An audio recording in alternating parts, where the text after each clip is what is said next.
Lição 3. Diante do caos eminente, Deus nos concede o escape.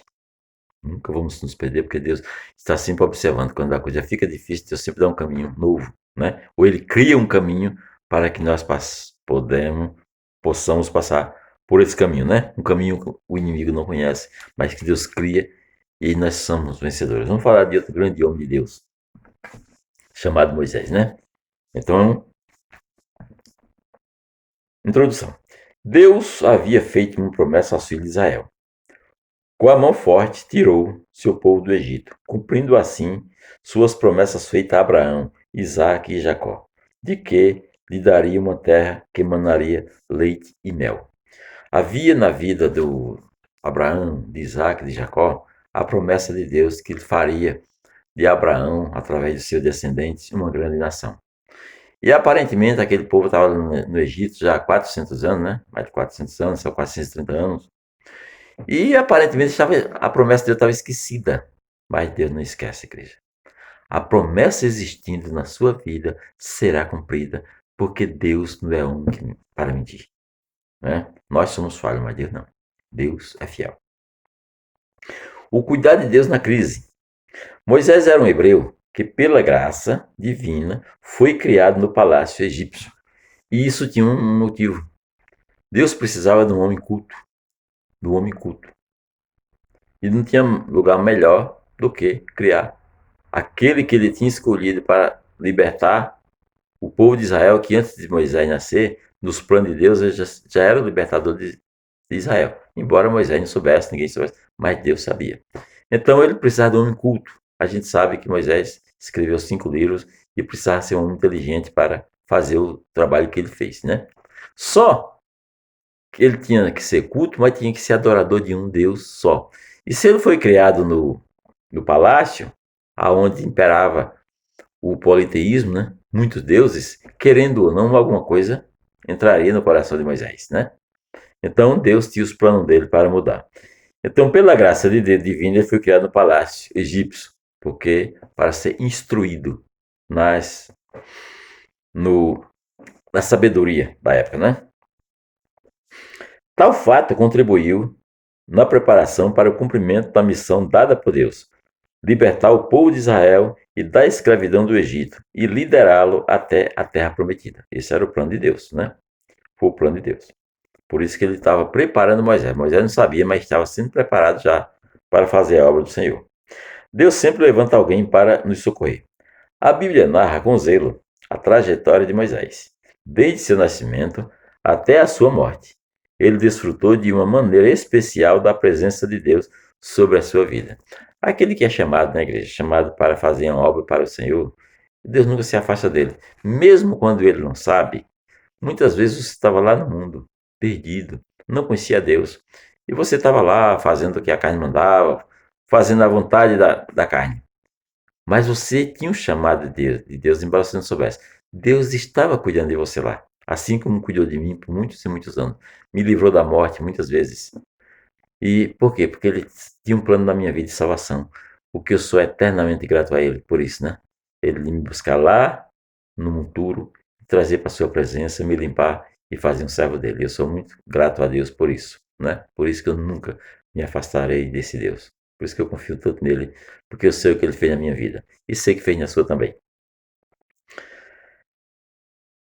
Após ser liberto da morte, ainda menino, esse homem se transformou no maior líder que a nação de Israel teve, né? Sabe que ele escapou da morte, né? Foi jogado na água, né? Por Faraó e foi retirado de lá para ser criado pela filha de Faraó. Um povo sofrido e maltratado pelos egípcios irá clamar por socorro de Deus. Quem virá um libertador, quem intercederá por eles. Aquele povo, né? Quando a coisa apertou mesmo, o faraó cada dia estava apertando mais aquele povo, escravizando cada vez mais, né? E o povo começaram a clamar a Deus, começaram a clamar. E Deus sempre manda um libertador à igreja, de uma maneira ou de outra, que seja pessoas, que seja de qualquer forma, mas quando você está em dificuldade, se você clamar a Deus, Deus vai lhe dar um escape.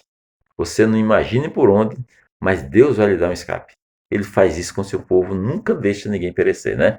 Se você serve a Deus, jamais você perecerá por falta de cuidar de Deus. Deus está sempre cuidando de você. Quando a gente estamos longe, é nós que saímos, não é ele que se afasta de nós. A gente pode até se afastar dele, mas ele não se afasta de nós. Então aquele povo estava precisando de um libertador. E chegou a hora, e Deus estava preparando aquele homem, né? Porque preparou 40 anos Moisés no Egito, aprendendo a ciência do Egito, mas depois precisava desintoxicar o espírito de Moisés, que estava contaminado com os costumes, com as comidas, com os deuses, com tanta coisa do Egito, que era um poço de pecado. Então o que Deus fez? Preparou toda aquela situação que a gente conhece e levou Moisés para o deserto, para ali cuidar de Moisés de outra forma. Foi cuidar de ovelha, foi ter outra vida totalmente diferente. Mas a ciência que ele aprendeu está no seu coração, está guardada na sua mente.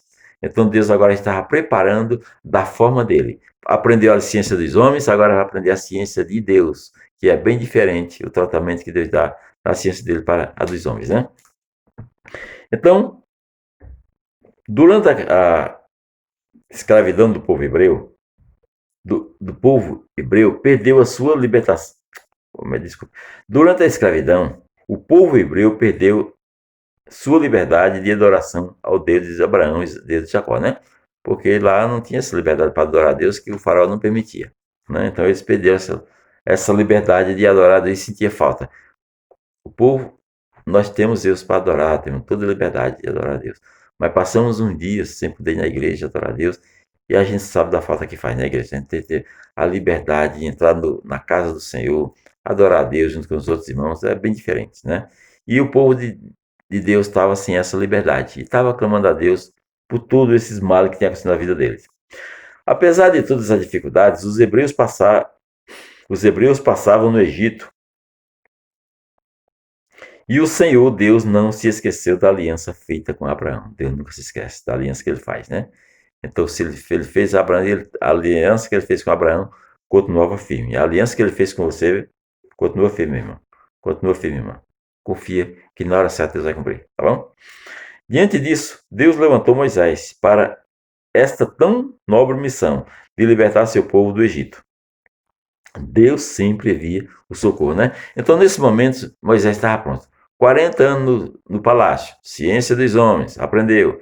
40 anos no deserto, ciência de Deus, a paciência, cuidar de ovelha, a dificuldade, conhecer o caminho, conhecer o deserto. Estava preparado por Deus. Aí foi a hora de Deus aparecer a Moisés e dizer, Moisés, agora tu vai libertar meu povo. Mas, Senhor, como é que eu vou fazer isso? Vai fazer porque eu estou contigo. Quando Deus manda, Deus se responsabiliza, né? A gente nunca se acha capacitado para fazer a obra de Deus, porque verdadeiramente treme as pernas. Mas se Deus manda a igreja, é porque você está preparado, tá? Não tenha medo de fazer a obra de Deus quando Deus lhe enviar, porque se Ele lhe envia, é porque Ele lhe preparou para isso. 3. Um fio de esperança. Deus possuía um plano especial para o povo de Israel. Assim sendo, ele decidiu demonstrar o seu afeto, libertando os israelitas da escravidão e conduzindo-os à terra prometida. Isso era algo, igreja, que estava. Eles não criam mais nisso. Eles pensavam, como era que debaixo daquele jugo de Faraó ia aparecer alguém para tirar eles dali daquela forma, libertá-los? Eles não tinham esperança para isso. Não tinha fé suficiente, porque verdadeiramente, diante dos olhos dos homens, não tinha saída. Mas Deus é aquele que ele sempre tem uma saída para situações que a gente nem imagina, né? Então,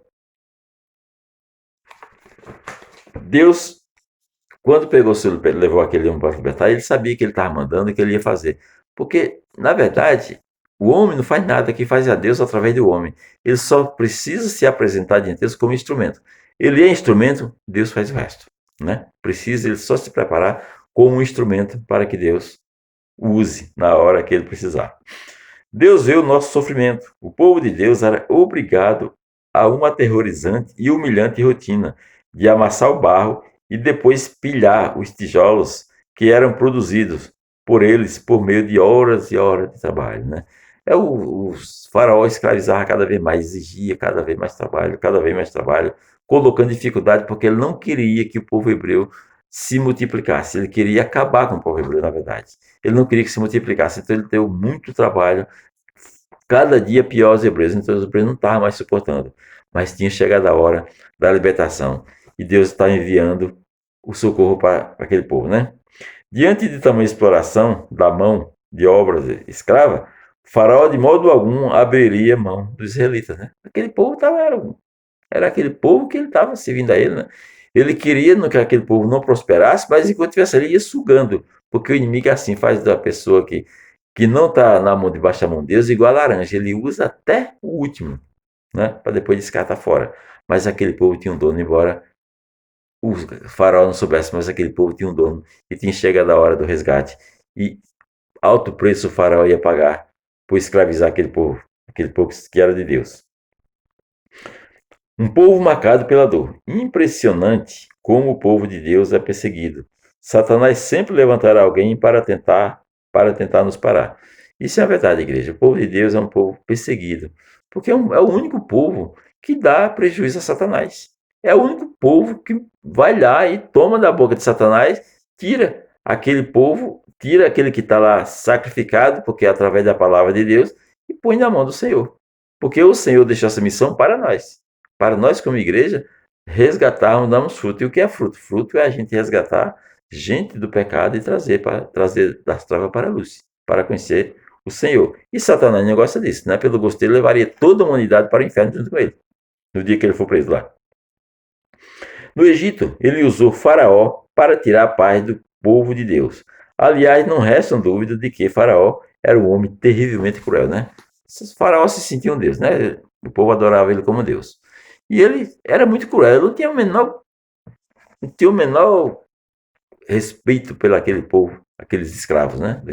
Aqueles escravados, não tinha o menor respeito daquele povo. Então ele prejudicava da melhor maneira possível. E o Satanás usava ele também, instigava ele cada vez mais para ele fazer maldade atrás de maldade contra o povo de Deus. Porque ele não sabia, mas Satanás sempre soube, né? E sempre reconheceu o povo de Deus e sabia das promessas de Deus sobre aquele povo. Assim como ele sabe sobre a minha vida e sobre a sua. Então, ele sabe das nossas promessas que Deus nos fez e ele faz tudo para que a gente não tenha direito às promessas do Senhor. Prepare-se para viver o que o Senhor quer que você viva. Prepare-se. Diante da recusa de Faraó, era hora de Deus mostrar quem de fato governava. Então, Deus envia 10 pragas sobre o Egito, mostrando quem é o Senhor. Porque Moisés chegou, né, pedindo que o povo, para levar o povo para adorar a Deus lá no deserto, e Faraó se negava. Foi se negando, e uma praga atrás da outra, uma praga atrás da outra. Serviu para mostrar para Faraó que ele não era o Deus que ele pensava, aquele que eles criam, aquele Deus que eles criam, foram desmoralizados, e o povo de Deus foi começando a ter fé em Deus, porque verdadeiramente estava vendo as obras que Deus estava fazendo no Egito através de Moisés, né? Isso foi incutando uma fé firme no coração daquele povo, né? Deus já preparando também aquele povo para sair e confiar nele, porque o Senhor também ia testá-lo no deserto e eles precisavam ter fé no Senhor naquele momento, como foi o que aconteceu. Com o envio das pragas, o Senhor Deus executou seu juízo sobre todos os deuses do Egito. Seu juízo, que Deus julgou e condenou o Egito através das pragas, né? Porque alto preço, como eu disse há pouco, alto preço o faraó ia pagar pelo que ele estava fazendo com o povo de Deus, né? E Deus fez ele pagar muito caro. Foi desmoralizado diante de todo o seu povo e no final foi destruído todo o seu povo para ele saber que com Deus não se brinca. Deus tem o cuidado com o deles e ai daquele que põe a mão ou toca no ungido de Deus, né? Porque o preço é alto. Isso serve para quem está fora da igreja ou para quem está dentro da igreja. Tocou no servo de Deus, se a autorização dele, o preço é alto. A saída de Israel do Egito fazia parte do plano de Deus para o seu povo, né? Deus tinha prometido toda a terra de Canaã para Abraão, né? Que ele seria dono daquela terra, sua descendência, e tinha chegado o momento. Só que Deus primeiro tinha que preparar aquele povo para entrar ali, e depois aquele povo está para expulsar. Você veja que houve um trabalho também, não foi à toa. Deus pegou, toma, essa terra toda sua, não. Teve todo um trabalho, teve muitas guerras, teve até perda de vidas, mas aquele povo, Deus só deu aquelas nações ali a Israel, fez dela a nação de Israel, quando Josué expulsou todo aquele povo. Então, igreja, para a gente chegar, para eles terem direito à nação, à terra prometida, eles lutaram muito, né? Assim como nós, para a gente entrar no céu, Jesus disse que o céu será tomado à força. Não é de qualquer jeito, não é com brincadeirinho, não. O céu é tomado à força. O Senhor Jesus nos avisou, aqui nesse mundo teríamos aflições, mas que a gente tivesse fé porque ele venceu o mundo, tivesse fé porque ele venceu o mundo. E a gente é uma luta atrás da outra. Somente com a... Mas, quer dizer, assim como Deus fez com os seus ungidos, que já falamos hoje aqui, ele fará também com nós, nunca nos deixará só. E a gente com ele nunca perderá essa luta.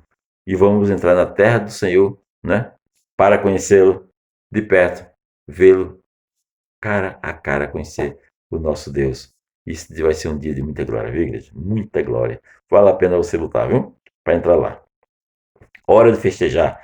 Em um momento de tanta aflição e dor, Deus diz a seu povo para se preparar para realizar uma grande festa. Depois de anos de sofrimento, era a hora do povo de Deus festejar, né? O povo estava prestes, depois da vida da última praga, né, que foi a morte dos primogênitos, Deus estava chamando Israel para sair com muitas riquezas daquele lugar e para iniciar o caminho para a terra prometida, né? E aquele povo realmente saiu dali com muita alegria, com muitos presentes, né? E Deus com a mão sobre eles. Aí, ali, a partir dali, eu realmente conheci a Deus e como Deus faz com o seu povo para serem vencedor. Em um momento de aflição e de tanta aflição e dor, Deus diz ao seu povo para se preparar para realizar uma grande festa. Depois de anos de sofrimento, era a hora do povo de Deus festejar. Quem consegue celebrá-lo na crise evidencia sua fé de que Deus está sempre no domínio de todas as circunstâncias da vida, né? Deus tem muito apreço por aqueles que crêem nele quando está na bonança e também quando está na crise. Mesmo na crise, ele continua firme, fazendo e adorando a Deus, fazendo o que Deus quer e adorando a ele, assim como fez José, assim como fez Jacó, assim como fez Isaac, Abraão. Dos momentos de dificuldade, eles continuavam crendo e adorando a Deus. E é esse exemplo que ele quer que a igreja siga para chegar bem perto dele. Hora de Deus agir. A dificuldade não apaga as promessas de Deus. As dificuldades não apagam as promessas de Deus. Sob a passagem do povo no Mar Vermelho, vemos nitidamente a ação de Deus para com Israel. Ali notamos que o Senhor desejava que aprendamos a confiar nele. Por que Deus permitiu aquilo, levou aquele povo pelo caminho do Mar Vermelho? Porque ele queria fazer uma grande obra e o povo vê que Deus estava com eles. Eles não estavam sozinhos, né? Porque quando nós temos a certeza que no caminho conosco, Deus está conosco, igreja, a nossa fé se multiplica e a gente confia e a gente faz a obra porque sabe que não está sozinho, né? E Deus precisava mostrar para aquele povo que ele estava com ele. Então não só foi ali, foi só o primeiro milagre que aconteceu naquele povo. Quando eles viram o mar se abrir e eles passarem a seco ali, né?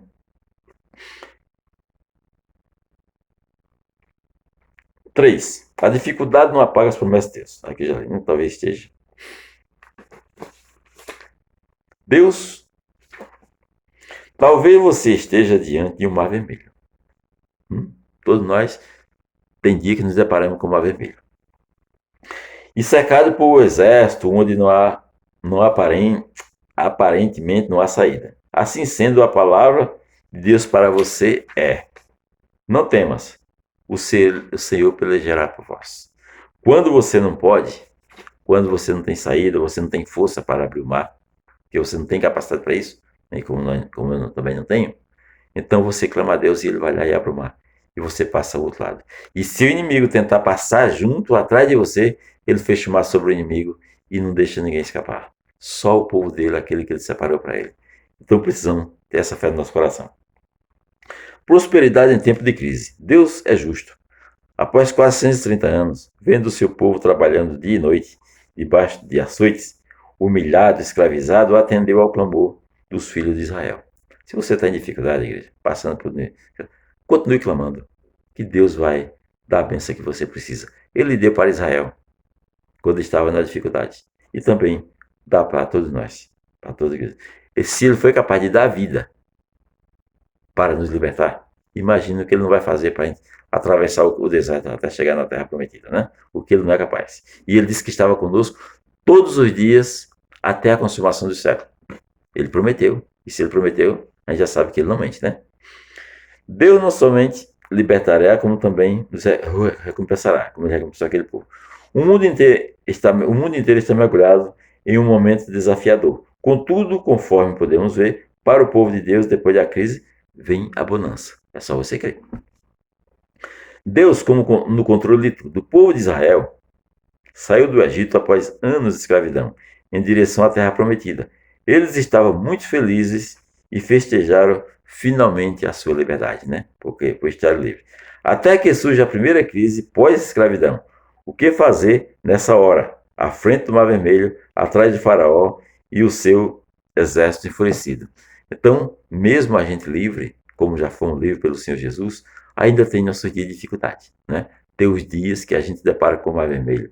Então, nesse dia, a gente precisa de quê? Precisa de fé e clamar a Deus para abrir o mar para nós. O povo de Israel ficou desesperado diante da destruição iminente. Estava em um beco sem saída. Ficaram apavorados. Diante de tamanha crise, Moisés mostra que o fato de fato que havia aprendido a confiar em Deus. Ele diz: não tem mais. Estais quieto e vede o livramento que o Senhor dará hoje. Hoje os fará. Então ele disse àquela: vocês estão preocupados? Fiquem quietos. Fiquem em paz. Vocês verão o que é que Deus vai fazer com vocês e com o inimigo de vocês. Então ele passou. O líder precisa ter essa fé, de passar para os seus liderados essa fé. E o povo se acalmaram ali e Deus fez a obra abrindo o Mar Vermelho através de Moisés, né? Então, igreja, creia que Deus entrará com providência, abrindo o mar para entregar a vitória nas suas mãos. Nunca se esqueça disso, que Deus sempre estará com você. Assim como ele passou, andou no deserto com aquele povo, como nuvem de fogo, como nuvem e como tocha de fogo, para alumiar, para aquecer, para proteger o seu povo, ele também faz conosco, né? Nunca vai deixar faltar o maná na nossa vida. Então, é só uma questão da gente confiar e acreditar no nosso Deus, tá? Então, fique com Deus, que Deus abençoe. Eu espero que logo, logo possamos estar presentemente ali fazendo a escola dominical na igreja, né? Deixa o pastor autorizar que a gente vai fazer isso, tá bom? Fique com Deus e até a próxima.